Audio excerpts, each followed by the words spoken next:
Let's continue our studies. This time we'll look at checksums and their importance in helping us to verify the integrity of data that we move across the wire.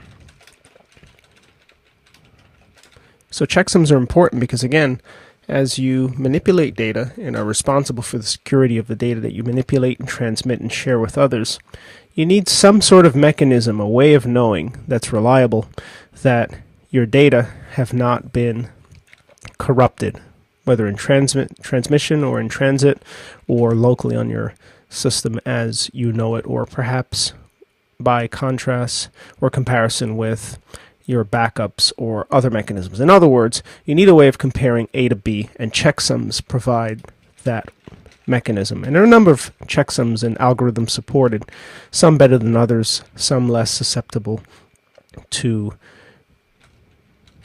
collisions, as they're known, than others. So features. Checksums generate unique fingerprints of file or STD in, so information supplied via standard in. And it is in those fingerprints or in those checksums that we're able to determine whether or not there has been any tampering with our data. Now, some of the weaker algorithms, such as MD5-sum, SHA-1-sum, which are 128-bit and 160-bit respectively, do suffer from occasional collisions or of known cases where collisions can occur. So let's just note, caveat, the weaker algorithms are known to suffer, just like with weaker ciphers with encryption, from collisions. Collisions are basically duplicate checksums.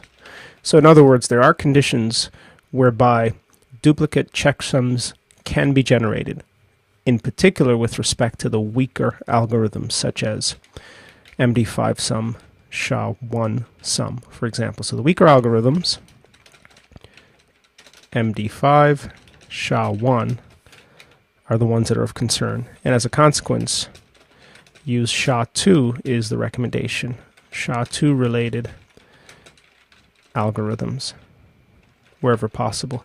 And these include SHA-224, 256, 512. And these utilities are all available with this release of Deb6x and other modern Linux distributions such as Red Hat, SUSE, etc., Ubuntu, which is Debian. So, how do we generate checksums? Why is this important? Where do they come into play? So thus far, we've been working with some simple files, 1million.txt in various compressed and archive formats. As an initial task, let's generate sums for the various 1 million star files to see why this may become important to us. So let's take a look at our temp directory. Here are the files that we've generated so far: source files and target compressed files. So if we copy, for example, 1million.txt to a remote system and the target user interacts with the file, they will automatically assume, without a means of comparing the original file to the target file, that the file that has been received is indeed intact and has not been tampered with. Now, when you generate a checksum against the file, you'll ask the remote recipient to confirm that checksum, which will cryptographically ensure that the data have not been tampered with. Indeed, what was sent is what was received.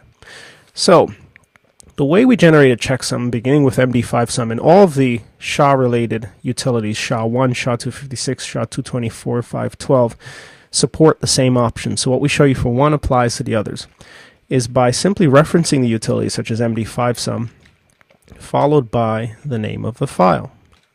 In this case, 1million.txt.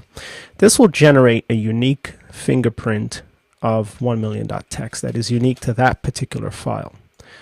So let's just note MD5-sum, and this generates to stdout a unique 128-bit checksum.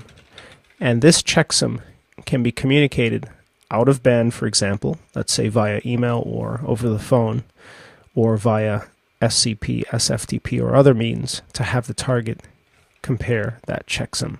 So let's generate the checksum to see what happens. Now this string is the 128-bit string. This represents a unique string that matches 1,000,000.txt. Now this begs a question. We've got 3 files that are identical. They contain the values 1 through 1,000,000. So it stands to reason that these files should also generate the same checksum. So let's MD5 sum all of them. It takes a wildcard, so we can just 1,000,000 text* to generate the various checksums.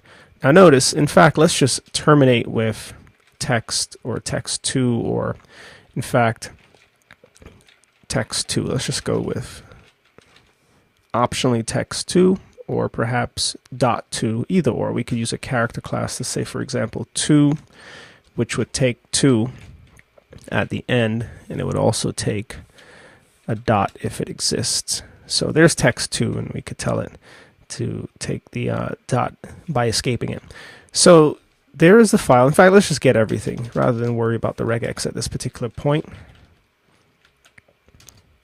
And there we see the checksums for all of the files.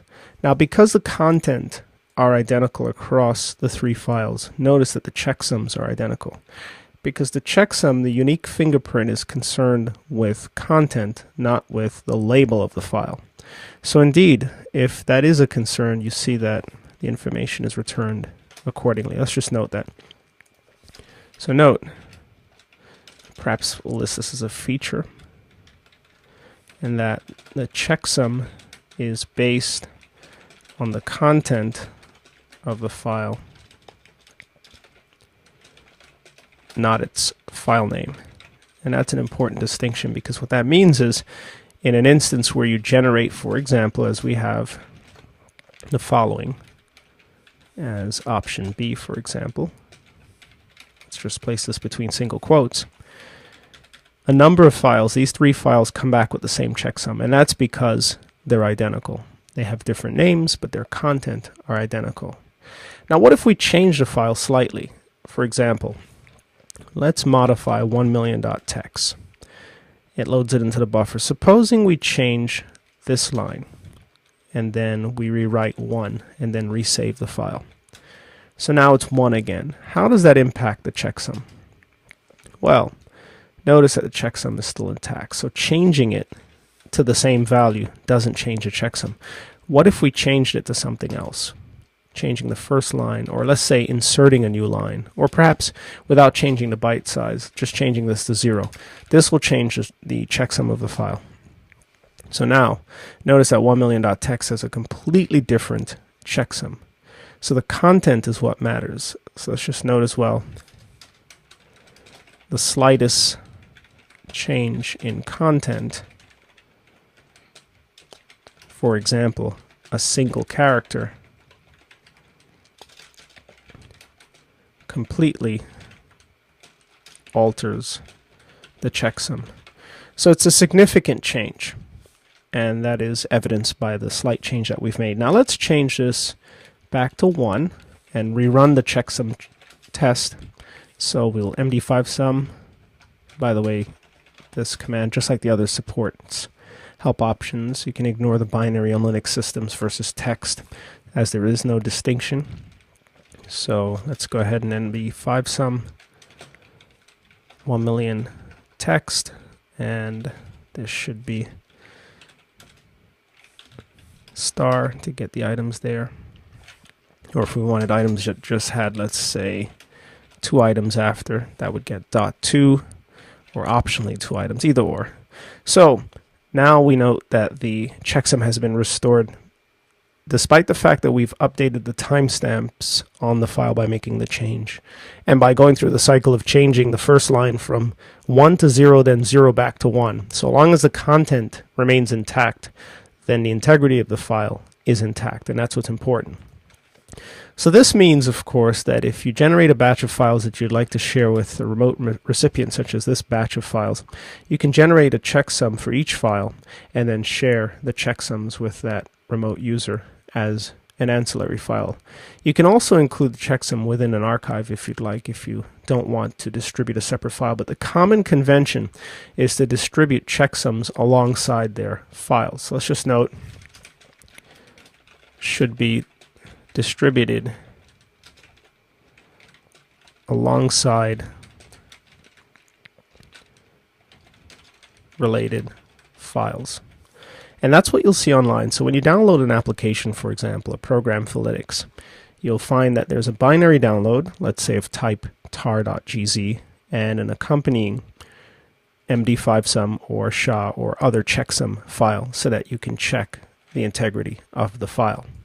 So you generate the integrity file, the checksum file, by running the appropriate checksum utility, MD5sum, and sending the output into an ancillary file.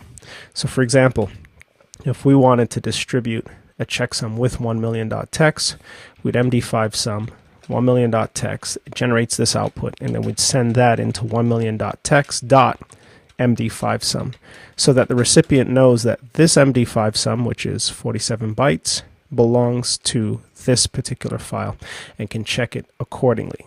And these two are to be transmitted, and we'll transmit them momentarily. Now on the recipient side, the check can be performed using the checksum utility on the fly. So supposing we've transmitted 1million.txt and 1million.txt.md5sum to a recipient, and we're now on the recipient's machine. We can use MD5sum, and we'll run the help option to show you the check option with the check option against an MD5sum file, which will cause MD5sum to read each line comparing the checksum against the target file. So when we cat this particular MD5sum file, and that should be 1million.txt MD5sum, we see that it contains one line which includes the checksum followed by the name of the file. So MD5sum and the other checkers are smart enough to cycle through each line comparing the checksum that's located with the file name that's indicated. So long as, of course, the target file is in the same directory as the checksum file. So they should travel together, in other words. So let's MD5sum check 1million.txt MD5sum. And notice it returns OK. That means that the checksum described in this file matches the checksum of the 1million.txt file. How do we confirm this? Well, let's modify 1million.txt yet again, changing this first line to, let's say, 0, and then rerunning the check. And notice that the check has failed. 1million.txt failed. 1 of 1 computed checksum did not match. So on the fly, this machine computed a checksum that differs for this file compared to what's stored in the MD5sum file. So there is a discrepancy which causes an integrity concern. So, for example, to check MD5sums against accompanying files, and that check is performed using the utility with the C option and the name of the checksum file, 1million.txt.md5sum. And this compares sums and files in file against files on the file system. That's the essence of the check. Now let's correct 1million.txt, restoring 0 to 1 and then reperforming the check. And now it's been restored. Now to compare these checks on a remote system, so long as a remote system has the checksum program available, such as MD5sum, it'll work. So we can use SCP, for example, to copy 1million.txt as well as 1million.txt.md5sum to the remote system, which is located at 75.101. We'll copy it into the user's home directory. And now they've been copied. Now we need a shell to that remote system. So let's Control-Shift-T and SSH to 192.168.75.101. In fact, we can just update our hosts file to reflect. Since we connect to that host quite often, the hosts file is located in etc. So in here we'll place 192.168.75.101 as an FQDN of Linux CBT build 1 with the same suffix and a short name of build 1. And we'll include a comment, Linux CBT classroom. So we'll save the changes. So now let's drop the root shell and SSH to Linux CBT build 1 and accept the public key and authenticate. At which point we will find 1million.txt star. There are the two files that have been copied. Now on the remote system we have MD5sum. It's also a Debian system. Let's MD5sum check 1million.txt MD5sum, and it's going to return OK. Let's modify on the remote side 1million.txt, changing, let's say, line 9 to, let's say, 99, for example. And then rerun the check and it'll fail. So let's correct that. Let's find 99. It takes us there. We'll drop one of the 9s and then rerun the check, and now it's safe. So you can perform these checks across systems. In this case, we did checks on systems that are on the same network segment, but nonetheless, we'll work with any two systems across the internet that have the same utilities. So that's MD5sum. The other utilities that are of interest include SHA-1sum and the SHA-2 related sums. So 3, use SHA star utilities. So of the list, SHA-1sum works just like MD5sum in terms of options. They all have the same options, but they vary based on the number of bits used to generate the unique string. In the case of MD5sum, it's 128 bits. In the case of SHA-1sum, it generates to stdout by default a unique or unique 160-bit checksum. So the checksum's longer, which means it's less likely to be repeated. So a simple checksum against our local file would be as follows. And let's just modify this, which would be 1million.txt into 1million.txt.SHA-1sum. And this is what you're likely to see online when you are downloading content, an accompanying SHA-1sum file for the file that's of interest. So that's a remote system. Let's go back to our local system and generate the checksum. So now we have the local SHA-1sum. Notice that it's 8 bytes larger than the MD5sum. And if we cat star sum, we should see that the 160-bit string is indeed longer than the 128-bit string. And if we generate to standard out 1million.txt, we see the string. So, and for each subsequent algorithm, the string lengthens. So 160 is longer than 128, as 224 is longer than 160, as 256 is longer than 224, and 512 is longer than all of them. Now, of course, the longer the string, the more computational power is required to generate that unique string or hash or fingerprint. However, the longer the string, the less likely that the checksum is to encounter problems surrounding collisions, meaning duplicates. So that's a SHA-1 string, and this can be compared, of course. Now, we don't need to recopy the file. That wastes bandwidth. Simply on the remote system, just generate a SHA-1sum string against 1million.txt, and we should see that it begins with 2D and ends with 6C, as it does on this side, 2D, 6C. So indeed they're the same. That also begs the question, what if we generated on the remote side a separate file that contains the content 1 through 1 million? So sequence 1million.txt. Let's generate a new file altogether. This is going to be 1 million into 1million.txt. So this will clobber delete 1million.txt on the remote side. Let's echo the exit status and let's re-SHA-1sum it. And notice the SHA-sum is still identical. So what does this tell us? If two different people generate two files that contain the numbers 1 through 1 million across geography or otherwise, they will end up with the same SHA-1sum because the content are identical. So if two people have the same document, let's say the same paper, with the same content, same code, same everything, then the content are virtually identical. But the likelihood of this happening is not so likely. Content tends to vary, even if it's only by a few characters, printing or non-printing. Spaces, tabs, so on and so forth. So we are able to confirm the SHA-1 sum just like that. Similarly, we may also use SHA-256. We'll just skip 224 altogether in a similar fashion. And the string is simply longer. So on the remote side, let's SHA-256. And notice the string is significantly longer. And on the local side, let's SHA-256 as well. And paste our string, and notice same string, 90. And last but not least, let's SHA-512, 1,000,000.text. And it's an even longer string, which will be identical, beginning with BB, terminating with 9A, and this will become 512. Should start with BB, terminate with 9A. So the strings are the same across the board.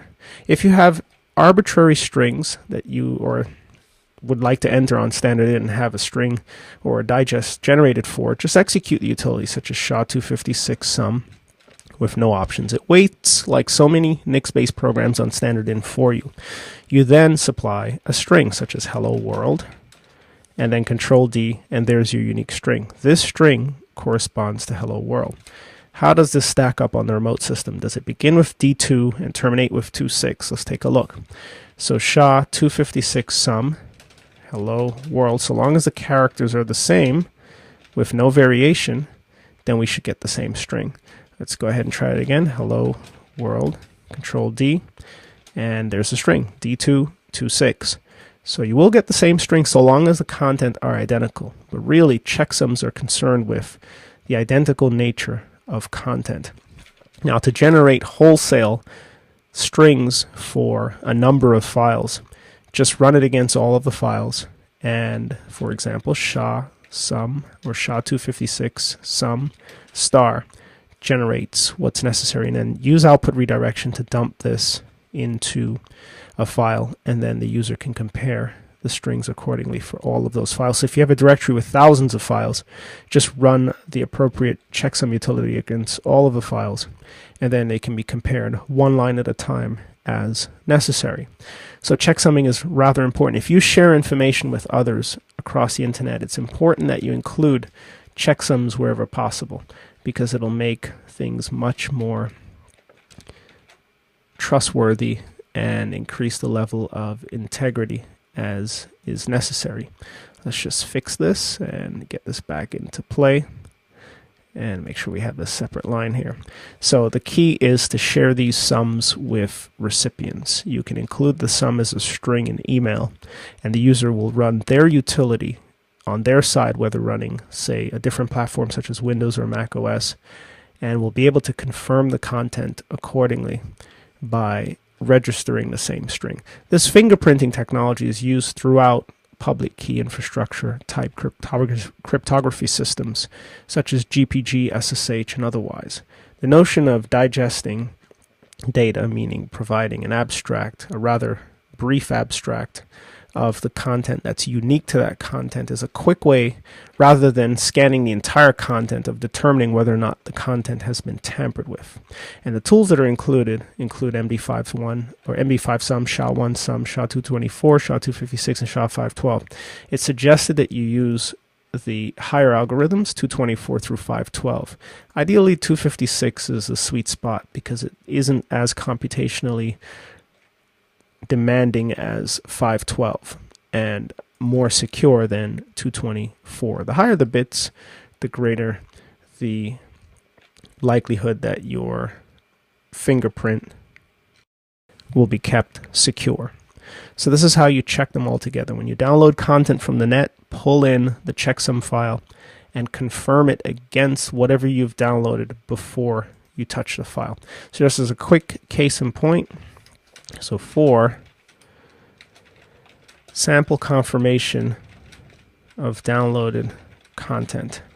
So supposing you've downloaded 1,000,000.text.tar.gz as well as its appropriate file or checksum file. So 1,000,000.text.tar.gz.sha256 sum. So as an example, here we have 1,000,000.text.gz, but this isn't the tar version. That's going to be a level up. So let's create 1,000,000text.tar.gz. This is temp.tar.bz2. That's not what we're interested in. Let's take a look at temp2 to see what's there, and nothing's there. So let's go back to temp and generate it. So we're going to tar czvf 1,000,000.text.tar.gz, and this will create the file out of 1,000,000.text for us. And we could back up the whole directory if we like, but let's just do one file for now. So this will gzip compress 1,000,000.text, shrinking it to roughly 2.1 megs. Then we need a checksum file, so we'll then SHA-1 or SHA-256 to be more secure sum 1,000,000.text.tar.gz.sha256. Sum will be our output file. So SHA-256 1,000,000.text.tar.gz, and then output redirect into this. If that is successful, we'll then LSL 1,000,000 text.tar.gz star. So here are the two files. So on a website or via email, you'd supply these two files, 1,000,000.text.tar.gz. Now before you interact with 1,000,000.text.tar.gz, pretending this is an application, let's say Snort, NIDS, or some other application, Nagios or otherwise, before you interact with it, because it could contain some sort of malware, the thing to do is to confirm this SHA-256 sum against the file. You can cat the contents of the sum, and that's the file of 1,000,000.text.tar.gz.sha256 sum. This is the 256 sum. We can then SHA-256 sum, indicate the name of the file, which is 1,000,000 text.tar.gz SHA-256 sum, and this will confirm the item. It has determined that the file has not been tampered with. It is the original file as per the signature. So now we can interact with the file. tar tzvf 1,000,000 text.tar.gz, and we can then extract it and make full use of it. So one of the checks that you make when you download information from the net is to simply confirm, is the checksum that's presented in the checksum file hosted on the presenter's or vendor's website the same checksum that your local system acknowledges? And if so, then you can go on to other checks such as perhaps GPG checks or PGP checks, or simply to extracting and using the content. So that's the idea behind checksums.